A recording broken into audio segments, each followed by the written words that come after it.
Good morning. ফান বেকাৰ্ছৰ অসমৰ দৰ্শক মই ধন্যবাদ জ্ঞাপন কৰিছোঁ। তেওঁলোকে আমাৰ চেনেলটো চাই আছে, উপভোগ কৰি আছে। আজি মোৰ লগত আছে জনপ্ৰিয় অভিনেতা ভিলেইন দেৱাসুৰজ। আৰু এই দেৱাসুৰজে এতিয়া বিস্কুট খাই আছে।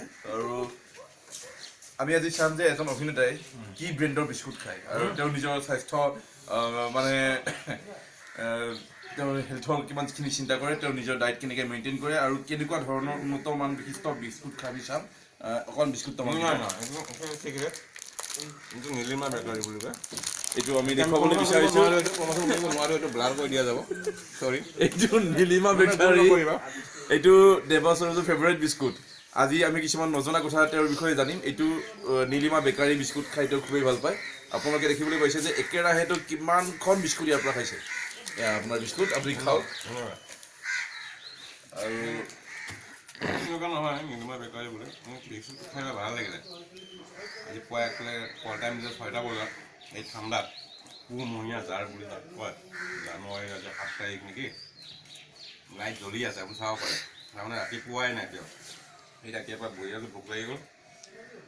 আমাৰ বাজাৰ এজনীয়ে বঢ়িয়া বিস্কুট এটা আনিছিলে, ভাল লাগিল খাই আছোঁ আৰু 10মান খাইছোঁ এতিয়ালৈকে, বেছি খোৱা নাই।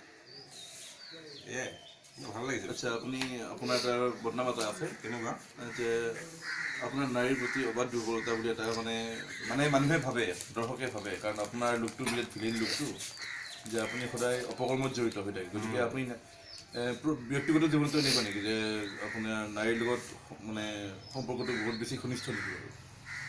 আপোনাৰ কুৱেশ্যনটোৱে ভুল হৈছে। ঘনিষ্ঠ হ'লেতো মোক মানে নিবিচাৰি মানে মেক্সিমাম পলাই ফুৰে বা গালি পাৰে, আপুনি জানে। এইটো কেনেকৈ মোৰ ঘনিষ্ঠ হ'ব পাৰে? চব নহয়, তাৰমানে ক'ব বিচাৰিছোঁ যে আপোনাৰ এটা মানে কথাটো হয় নে নহয়? যদি মোৰ ঘনিষ্ঠতা থাকিলেহেঁতেন তেতিয়াহ'লে মোক ভাল পালে, মোক ভাল নাপায়। আচ্ছা, ঠিক আছে, আপোনাৰ ঘনিষ্ঠতা ঠিক আছে, আপোনাৰ ঘনিষ্ঠতা নাই। তাৰমানে আপুনি ক'ব বিচাৰিছে আপুনি যিটো অভিনয় জীৱনত আপুনি যিটো দেখুৱাই মানুহক, সেইটো আচলতে আপোনাৰ ব্যক্তিগত জীৱনত নহয়। আপুনি এজন খুবেই উদাসীন ব্যক্তি। নাৰীৰ প্ৰতি আপোনাৰ কোনো ধৰণৰ আপোনাৰ কোমল ভাৱ নাই, কোনো ধৰণৰ আপোনাৰ উদাসীন ব্যক্তি কেনেকৈ ক'ব?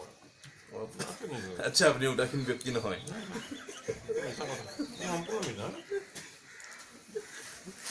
উদাসীন বোকাত মিছা কথাই। আচ্ছা, নাৰীৰ প্ৰতি আপোনাৰ ভাল ভাবো আছে, আপুনি সন্মান কৰে নাৰী, সদায় সন্মান কৰে।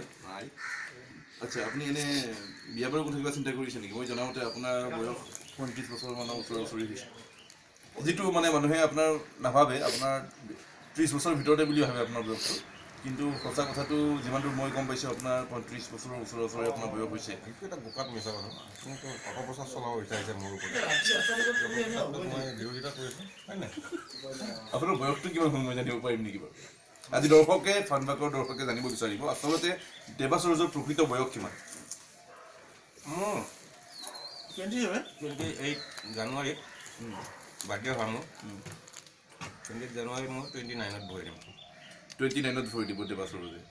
আচ্ছা, তেতিয়াহ'লে মই এটা মিছা খবৰ শুনি আছিলোঁ যে দেৱাসুৰজৰ 35 বছৰৰ ওচৰা-ওচৰি হৈছে। এইটো এটা মিছা কথা। বোকাত মিছা কথা। এইটো উৰা বাতৰি ওলাইছে আপোনাৰ কিছুমান অপ্ৰিয় কিছুমান মানুহে, যোনে আপোনাক ভাল নাপায়। হয়, ঠিক আছে বাৰু। বাকী আপুনি বিয়া বাৰুৰ কথা কিবা সিদ্ধান্ত লৈছে নেকি? নাই মই সিদ্ধান্ত মানে কি, বিয়া বাৰু কৰা মন নাছিলে। ল'ৰা ছোৱালী এইটো বছৰৰ পৰা মন এটা গৈছে লাহে লাহে। এতিয়া চাওঁ কোন আছে। ইয়াৰ আগলৈকে আপোনাৰ কিয় মন যোৱা নাছিল? বহুত কথা, এইবিলাক পুৱাই এই বস্তুটো মই কৰি পেলাই ইয়া কৰিব নিবিচাৰোঁ। আছে বহুত কথা, পিছত কম কেতিয়াবা লগ পালে। আচ্ছা,